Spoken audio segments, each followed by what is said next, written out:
오늘의 말씀 여호수아 9장 11절에서 15절까지의 말씀입니다. 제바 대표로 읽도록 하겠습니다. 그러므로 우리 장로들과 우리나라의 모든 주민이 우리에게 말하여 이르되 너희는 여행할 양식을 손에 가지고 가서 그들을 만나서 그들에게 이르기를 우리는 당신들의 종들이니 이제 우리와 조약을 맺읍시다 하라 하였나이다. 우리의 이 떡은 우리가 당신들에게로 오려고 떠나던 날에 우리들의 집에서 아직도 뜨거운 것을 양식으로 가지고 왔으나 보소서 이제 말랐고 곰팡이가 났으며 또 우리가 포도주를 담은 이 가죽 부대도 새 것이었으나 찢어지게 되었으며 우리의 이 옷과 신도 여행이 매우 길었으므로 낡아졌나이다 한지라. 우리가 그들의 양식을 취하고는 어떻게 할지를 여호와께 묻지 아니하고 여호수아가 곧 그들과 화친하여 그들을 살리리라는 조약을 맺고 회중 족장들이 그들에게 맹세하였더라. 아멘. 오늘 이 말씀의 지혜를 간구하는 기도 잠시 함께 드리시겠습니다. 기도하시겠습니다. 하나님 감사합니다. 오늘 저희에게 여호수아서의 말씀 허락하여 주셔서 감사합니다. 그 현장에서 하나님이 하셨던 말씀이 지금도 저희에게 전달되는 지혜이며 생명인 줄로 믿사오니 저희의 영혼을 활짝 열어주셔서 이때 당시 이스라엘 백성들에게 하시고자 하셨던 하나님의 말씀의 의도와 진리 저희들이 잘 깨달을 수 있도록 지혜 허락하시고 역사하여 주시옵소서. 예수님 이름으로 기도드립니다. 아멘. 오늘의 말씀 여호수아 9장 말씀 중에서 11절에서 15절까지의 말씀인데요. 이 말씀은요, 그 아이성 전투의 그 바로 뒤에 이어지는 말씀입니다. 이스라엘 백성들이 이제 그 아이성 사건을 겪고 나서 영적으로 어느 정도 정리가 되고 그들이 다시 하나님 앞에서 마음을 다잡은 후에 어떤 무리들을 만나게 됩니다. 그 무리들이 바로 기브온 주민들이었는데요. 이 사람들은요, 그 이스라엘 백성들에 대한 소문을 굉장히 경계하고 잘 듣고 있었습니다. 그렇기 때문에 이스라엘 백성들이 이끄시는 하나님이 얼마나 위대한 하나님이시고 그 하나님께서 사용하시는 이스라엘 백성들이 얼마나 큰 능력을 가졌는지 그들도 알고 있었죠. 그만큼 그들이 하나님을 두려워했다는 것입니다. 자, 여러분, 여기에서 한 가지 기억해 두셨으면 좋겠습니다. 우리가 힘을 낼 수 있는 이유, 만약 다른 사람들이 우리에게 어떠한 좋은 면을 보고 있다면은 그것은 우리에게서 나온 것보다 우리 자신을 사용하시는 하나님을 통해 나타나시는 하나님의 역사임을 먼저 기억하시길 바랍니다.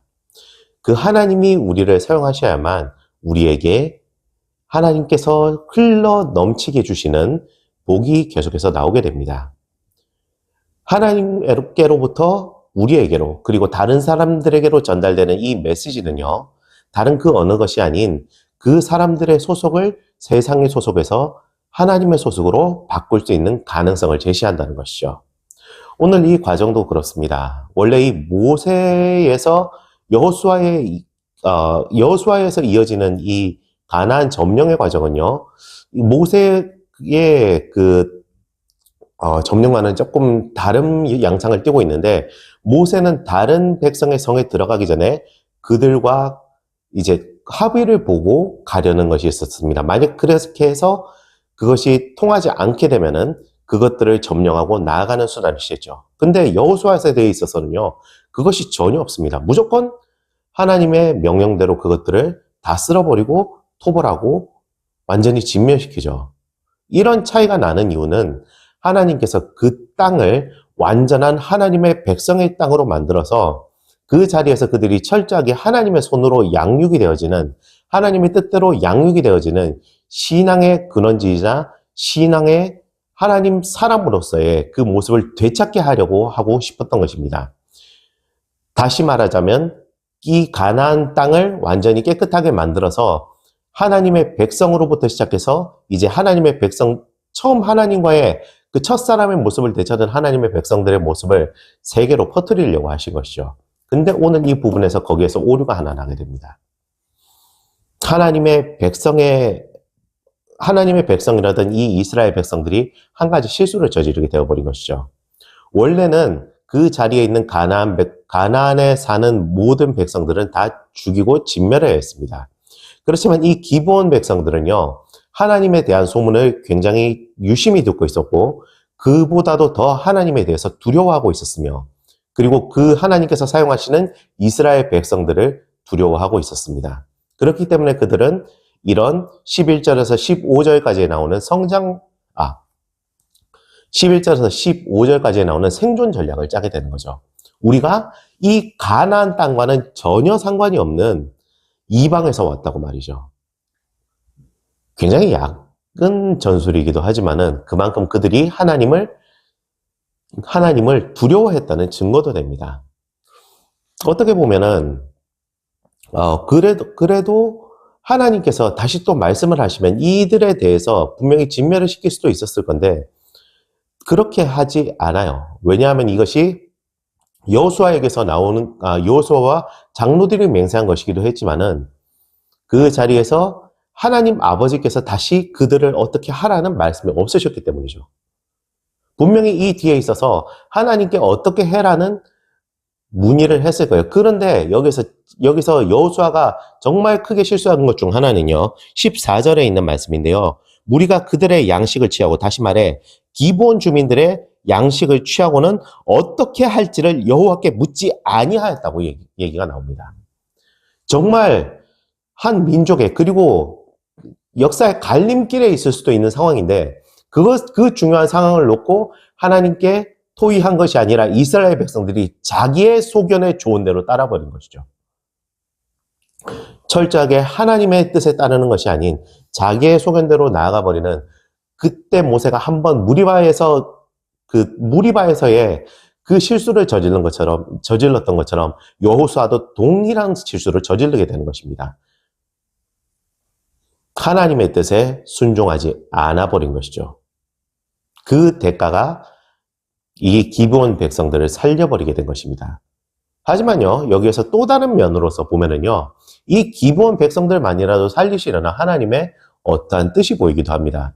정말 우리가 살고 싶어요? 하나님이라는 그 뜻에 따른, 그 하나님 앞에 완전히 항복함에 따른 어떤 구원의 손길 또한 분명히 존재한다는 것을 나타내실 수도 있다는 거죠. 저는 여기에서 이 두 가지 측면으로 봤습니다. 하나는 불순종으로 인해서 나오는 결과, 또 하나는 정말 전심으로 하나님께 항복함으로 인해서 나아가는 하나님께서 주시는 구원 말이죠. 그렇기 때문에 이 9장은요, 굉장히 중요한 위치를 다룬다고 저는 생각을 합니다. 왜냐하면 불순종과 구원이 동시에 존재를 하고 있기 때문이죠.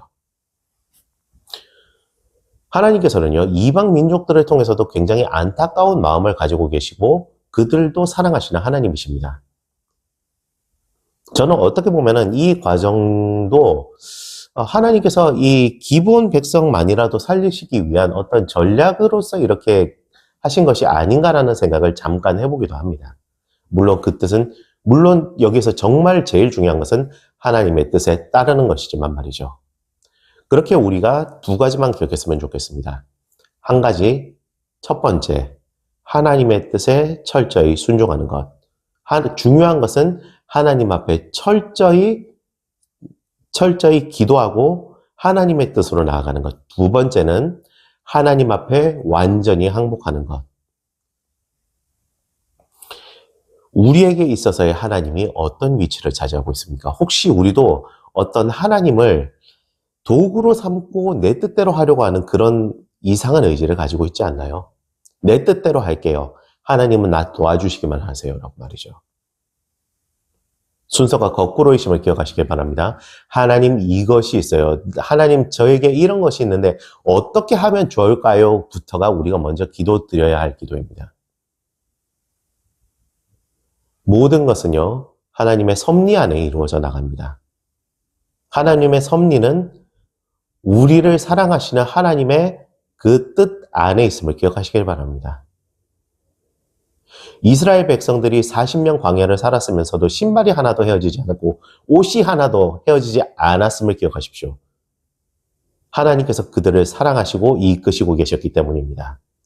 우리가 광야길 같은 삶을 산다고 하더라도 그 광야길을 우리가 힘들게 걸어간다고 하더라도 우리가 몸이 헤어지지 않고 우리가 몸이 다치지 않고 신발이 헤어지지 않고 정말 옷이 헤어지지 않게 되면 하나님께서 이 광야 같은 길을 나와 함께 걷고 계시기 때문이라는 그것을 꼭 기억하시길 바랍니다.